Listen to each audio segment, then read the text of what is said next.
Welcome to our channel Stenographer Station. I am dictate you today's The Hindu newspaper legal word passage. So let's start. On February 23, Nepal's Supreme Court reinstated the House of Representatives, which had been dissolved by Prime Minister K.P. Oli on December 20, responding to an attempt to unseat him from leadership of his own parliamentary party in the lower house. After hearing more than 100 lawyers from both sides, amidst a polarized political environment, the five-judge constitutional bench, led by Chief Justice Kolendra Shamsher J.B. Rana, delivered a verdict that throws the ball back to the House. Dissolution of Parliament. Some hoped and others worried that the bench would go along with the dissolution, allowing the general elections as had been called for in April May by Mr. Oli.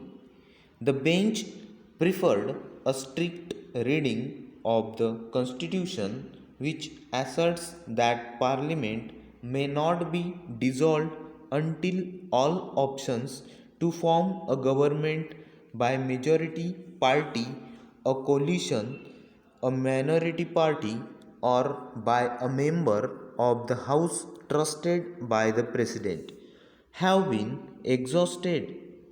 These tight provisions were placed in the Constitution by the framers, including those in Mr. Oli's cohort, who were then members of the Constitution Assembly, to ensure continuity in governance, especially given the quick and easy dissolutions in the past and ensuing instabilities. The Constitution has other unique provisions to ensure political stability, including one that does not allow a vote of confidence to be brought for the first 2 years of a Prime Minister's 5 year term.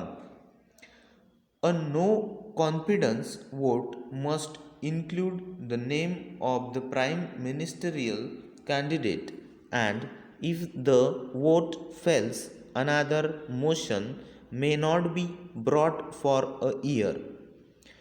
Before the bench, the Prime Minister's side argued that the Constitution's declaration of Nepal as a parliamentary democracy had no meaning if a Prime Minister commanding majority in the House did not have the right to disband it. In its unanimous judgment, the bench maintained that Nepal did not need to look at the procedures of other parliamentary democracies in the instant case that national experience and provisions of the Constitution should suffice. Even though the constitutional bench did not censure him for militant as demanded by the petitioners, Mr. Oli would be filling out on a limb. While the healthy future of parliamentary practice may require constitutional amendment to allow a sitting prime minister to recommend dissolution and elections, for now the Supreme Court has removed constitutional uncertainty. There was method to what some might see as Mr. Oli's madness, and it has to do with his inability to manage the ambitions of his Nepal Communist Party. Co-chairman Pushpa Kamal Dahal. In 2017, during the Dasein holidays, Mr. Oli had secretively reached out to Mr. Dahal to unify the Communist Party of Nepal with his Communist Party of Nepal.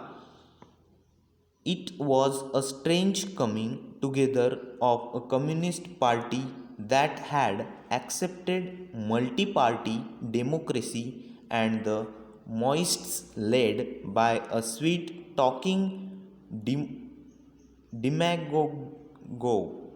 The unification was a windfall for Mr. Dahal and his fast declining party. It also seemed an unworkable experiment that sooner or later would bring grief to the polity.